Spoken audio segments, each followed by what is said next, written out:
Whichever way you look at the war in Ukraine today, one question seems to come up again and again. What happened to Russia's once feared Air Force? These are the jets that were supposed to dominate the skies, the Su-34 fighter bomber, capable of striking deep behind enemy lines, or the Su-57 stealth fighter, Russia's crown jewel, advertised as a rival to the American F-35. On paper, these machines should be untouchable. Yet instead of ruling the battlefield, we often see them either fleeing Ukrainian airspace or spiraling to the ground in flames. So why has Russia, once thought to possess one of the world's most powerful air forces, failed to secure air superiority against a smaller opponent? Today, we're going to break it down. We'll start with the unlikely weapon that has been forcing Russian pilots to fly low and fast. We'll revisit the revolutionary jet age that changed warfare forever.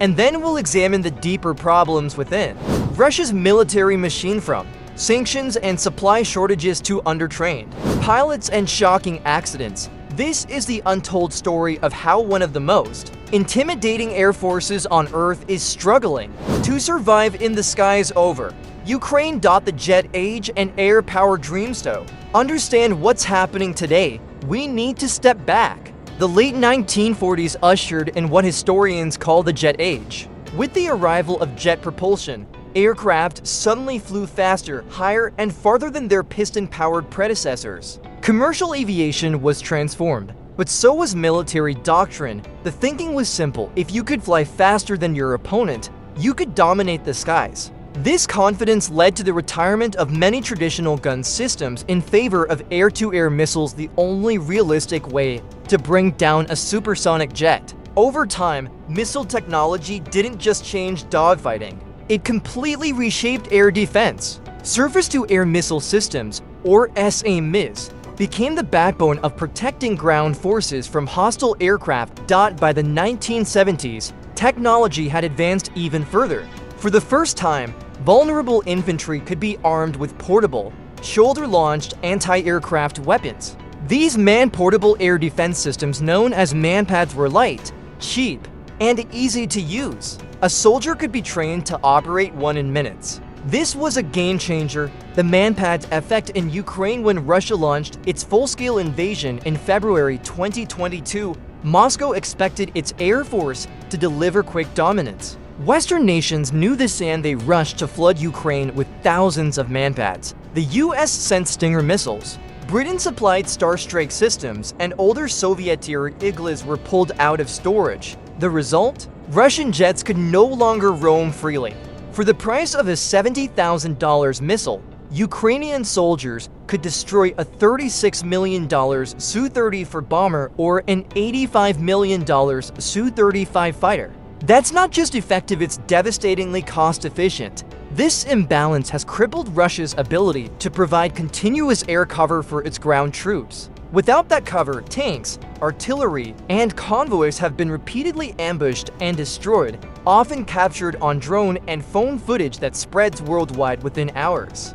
How Russian pilots adapted, but make no mistake, Russian aircraft are still present over Ukraine. Ukrainian troops near Bakhmut report daily overflights. The difference is, these missions are short, frantic, and dangerous. Instead of loitering over targets, Russian jets dive in at very low altitudes, sometimes just 50 meters above the ground, release unguided rockets, and immediately bank away.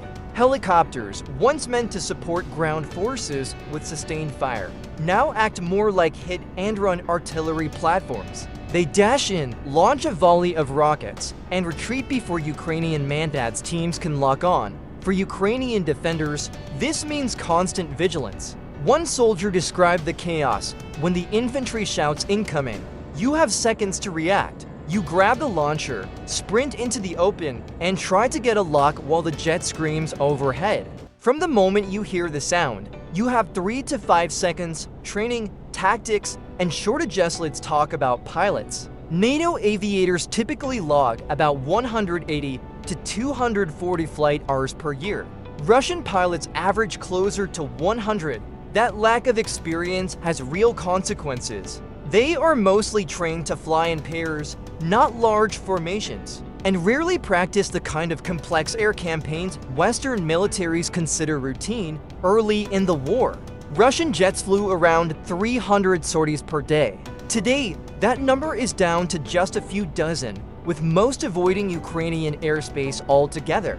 Wear and tear, fear of losses, and limited training hours all play a part, and then there's the pilot shortage. Training a combat aviator takes years. Losing even a handful is devastating because replacements can't be produced quickly.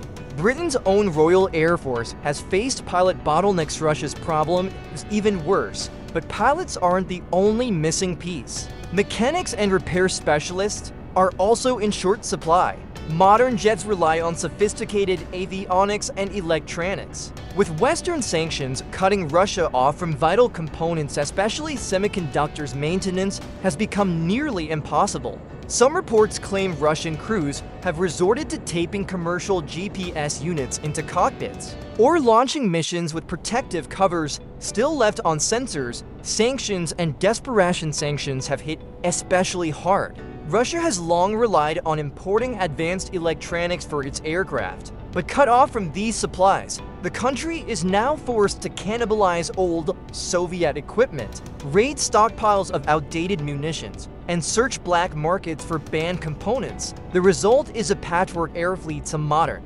Is Russia's air power failing because of Ukraine's defenses or because of its own weakness? Let us know in the comments, and don't forget to subscribe for more deep dives into military history and strategy.